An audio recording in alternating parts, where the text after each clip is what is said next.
G'day and welcome to Talking Leadership. This is Eric Perez welcoming you back to our ongoing podcast series around emerging leaders. And today's guest definitely fits into that category. So by way of background, she was formerly with the ECA, and that's the Royal National Agricultural and Industrial Association of Queensland, as a competition and events coordinator as part of an education team. And she is currently an agricultural teacher with the Queensland Department of Education. So can I welcome to the podcast Courtney Bailey. How are you, Courtney? Hey, good. Thanks for having me. I appreciate your time. So let's straight into the podcast questions if we can. First up, why lead? Why take on a leadership role, or what is it about leadership that's interested you, mate? Leadership has a lot of exciting opportunities within it. As an agriculture teacher in a school, you can lead students to fulfill their potential. You can lead communities to, reach new heights and explore exciting frontiers within agriculture. And I guess within a city scope, we can look at new ways to explore agriculture and educate in agriculture in ways that people probably haven't looked at before. I'm currently a recipient of the AgriFutures Horizon Scholarship, so that's allowing me to look at leadership in a whole new light and learn a little bit more about it, so I'm excited about that as well. What is it you're going to be looking at in particular? Can you share that with us? So I'm currently studying psychology in addition to teaching full-time, so the Horizon Scholarship is supporting me through my final 2 years of study, and they're going to be providing me mentorship through that study. And that mentorship is particularly targeted at developing my leadership capacity in agriculture and in the fields of agriculture that I'm interested in, which is obviously agricultural education. Do you plan to take that to the next level, as in you're going to stay in the teaching arena, or you're going to move outside of that with ag education as your background? I'm very, very passionate about teaching, so I don't see myself leaving it anytime soon. But obviously, with all of this extra knowledge, I'm looking to share it with the communities. I'm particularly interested in looking at how agricultural education shapes a community and the positive impacts that it can have on communities, in particular students, and how it can positively impact students. So I guess that's where my next steps will take me with this study. So from your perspective, Courtney, what would be, in your mind, the most critical leader capabilities that you've been exposed to? I guess through my teaching journey and my professional journey, the leadership capability that I've most looked for and seen in my students they've most needed is communication and listening. I find that a lot of leaders that communicate well, particularly responsive to their workers' needs and their colleagues' needs, and their teams are really cohesive, and that translates into a really cohesive classroom situation as well. And that, to me, is probably the most powerful tool that I try to translate in my leadership in a classroom and outside of a classroom. Let me ask you then, as a series of smaller follow-up questions to those capabilities. What are your thoughts from an emerging leader perspective of the following leadership capabilities? So strategic thinking.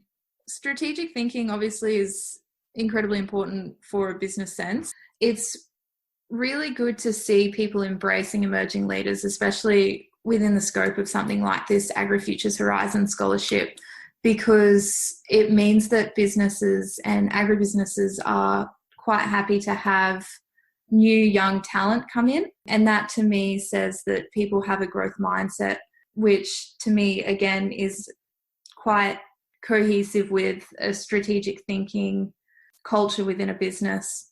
I do think, though, that sometimes businesses need to be careful, and teachers as well. I will always go back to a classroom context because that's where I'm working at the moment.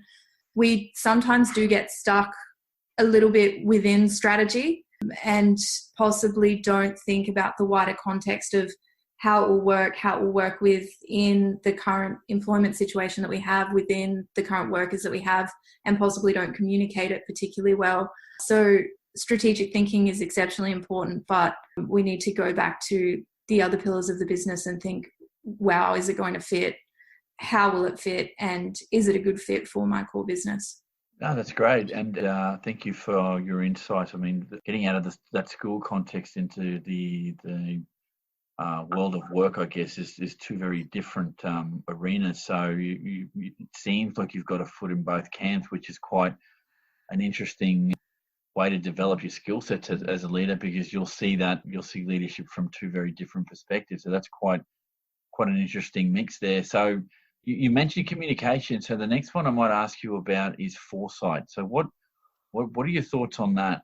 And by foresight, I mean, because I've been asked this before, and by foresight, I mean imagining or thinking possible different futures for yourself or your organization, or in your context, maybe the kids that you're educating. One of my mentors used to say, fail to plan to fail.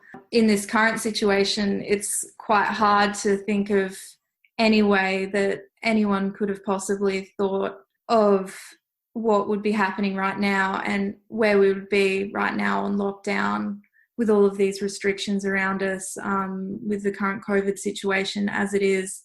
Foresight is obviously incredibly important from a professional sense, and having a look at yourself and where you should sit within your career, mapping your career, but having some flexibility in terms of taking up opportunities where they come, but knowing that you've got an end goal. So trying not to deviate too far from your path, but also within a business sense of where do I see my business 3, 5, 10 years from now is obviously fundamental within any business. And then within a classroom sense, I try to get my kids thinking about the future, sometimes harder as sometimes easier. These kids do struggle sometimes in thinking about the future, and then some of them stress too much about the future. But the idea that they want something and they need to know how to get it is a skill that I try to develop with them. But the other skill, I guess, is understanding that sometimes that train will derail, and having the ability to be lithe and flexible. And I guess that's what my students are learning, and I guess all of us are learning at the moment, is how we're going to keep running our businesses, keep running our classrooms, and keep running our personal lives. What do you think emerging leaders bring to the table that established leaders don't? Obviously, from my own selfish perspective, I'd say that emerging leaders are the best and everyone should hire them. But possibly not always the case. Not as experienced, might not be somebody that can come in and fix a business, but they're certainly more agile and resilient to change in general, and certainly bring new ideas and reinvigorate businesses in general. You generally will see a growth mindset in emerging leaders and quite hard work ethic and need to prove themselves.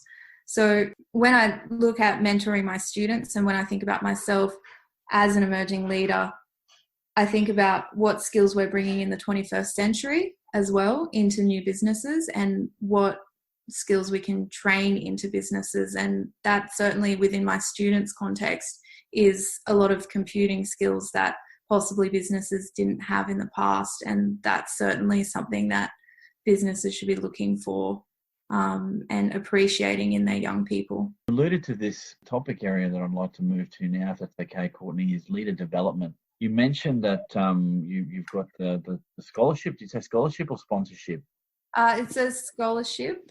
Outside of that, do other courses? Are you doing things outside of your formal studies to help advance in your career as a teacher? And I'm not asking that to be a smart aleck, because I do know that teachers have professional development that you have to do each year. But do you go over and above that, or is that enough to keep you occupied for your time as a teacher?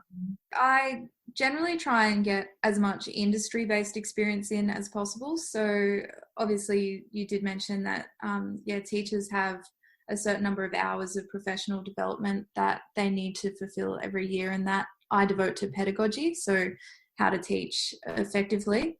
And then I try to get in industry hours because teaching in agriculture, obviously the industry is changing year to year.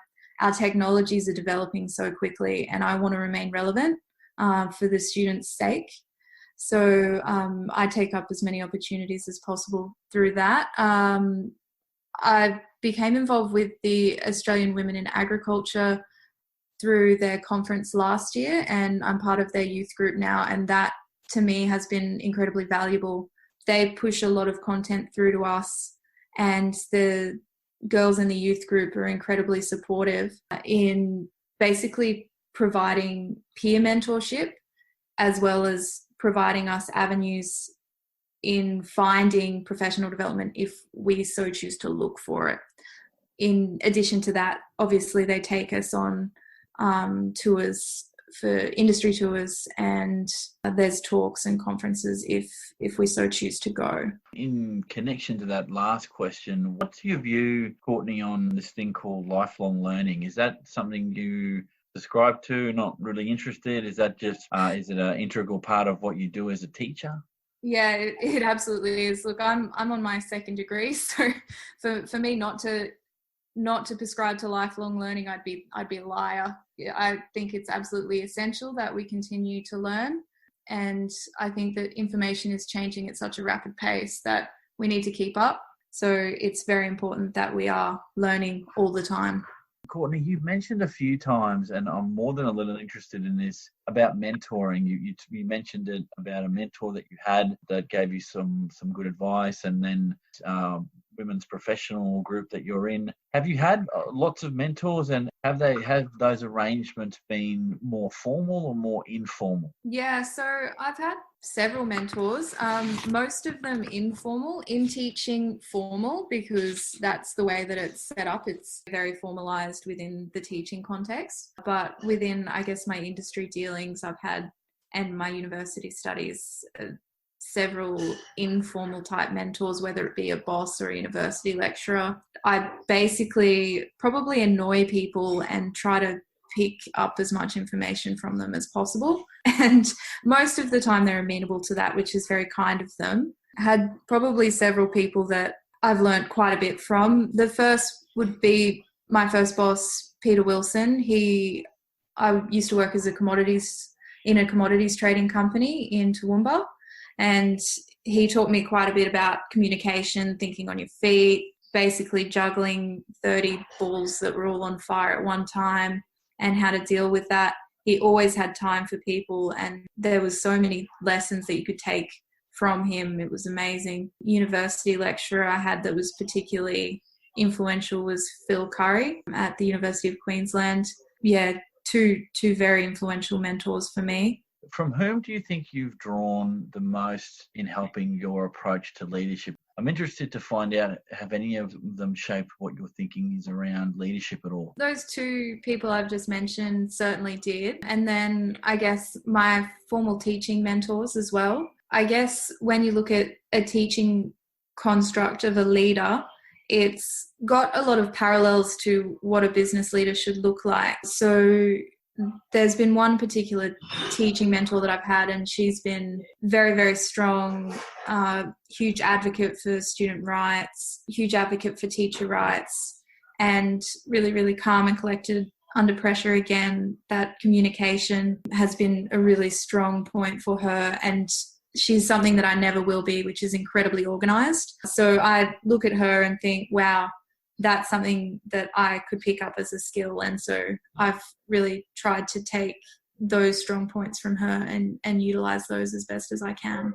We're here at the last question, and this one's going to be a doozy, so I'm interested to hear what you've got to say about this one. Leaders are born, not made. I disagree.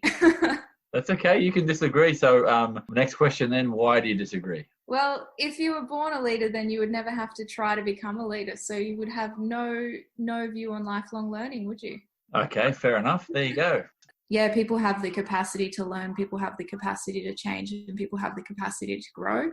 So you just need to give them the right tools and ingredients to make that happen. Mate, that's an exceptionally positive way to end the podcast. So, look, Courtney, thank you for your time. No problems. Thanks for having me. Been a pleasure, mate. And for those listening, I'll catch you all on the next podcast.